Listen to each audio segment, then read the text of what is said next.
When people narrate Bill Gates' story, they often begin with the classic tropes. He was a genius from youth. He worked tirelessly. He foresaw the computer revolution. These stories cast him as a lone, brilliant hero who, through pure merit and effort, climbed to the top of the world's richest list. But that narrative disguises far more than it reveals. Because the full story involves alliances made in smoke-filled rooms, legalized monopolistic tactics, regulatory gaps, political favors, and the quiet shadow plays behind corporate growth. These are the layers that most inspirational stories skip over. They focus on the "look, this man made it by himself" message, because that's easier to digest, easier to sell. Yet, if you tell me, I have the same intelligence, the same superhuman work ethic, the same vision, I'll ask, do you also have the same network access? The same inside deals, the same entry point advantages? Probably not.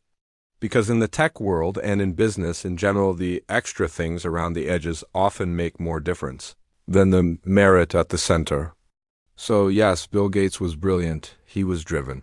But those alone do not get you to own the market. He had help, he had advantage, he had timing, he had a secret margin of power. And that secret is what I want to bring to light. Are you ready? Seattle, 1955 to 1967. A foundation in privilege. William Henry Gates III was born in 1955 in Seattle, Washington.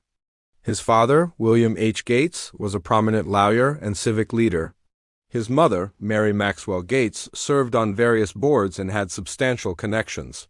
From the start, Bill had a world of social capital and opportunity around him.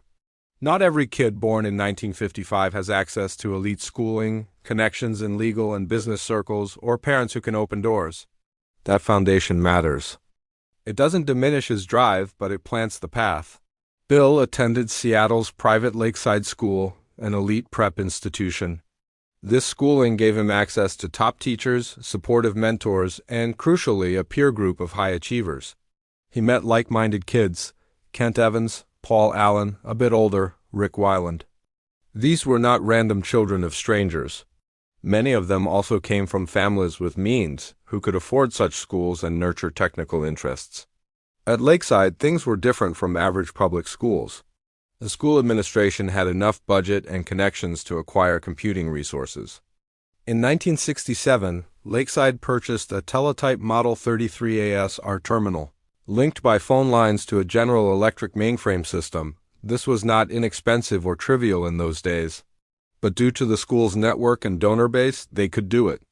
Bill, Kent, Paul, Rick, they converged at that terminal. Lakeside Programmers Group and the CCC incident. From the moment Bill touched that terminal was a game-changer for him, something lit within him.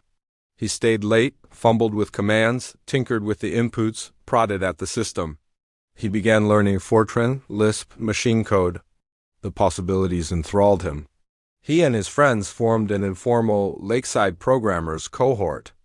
They spent free periods and after school at the terminal, writing small programs, sharing code, debugging one another's work.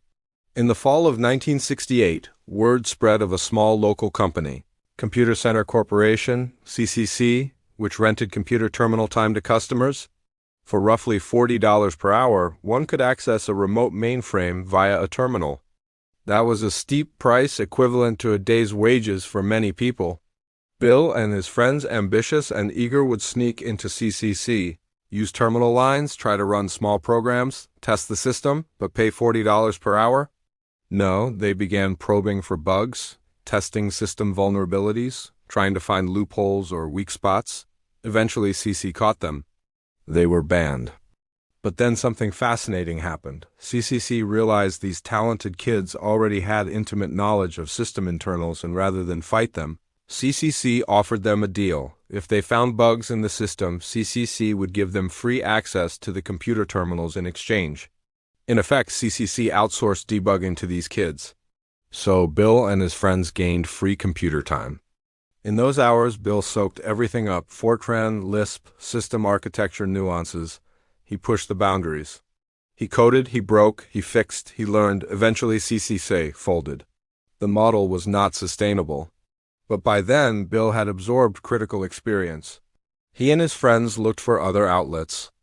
They found in Portland a company called Information Sciences, Inc., which allowed them computer time if they wrote code, for example, a payroll program.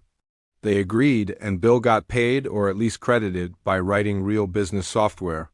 His school also trusted them. In 1971, Lakeside asked Bill and Kent to write a scheduling system.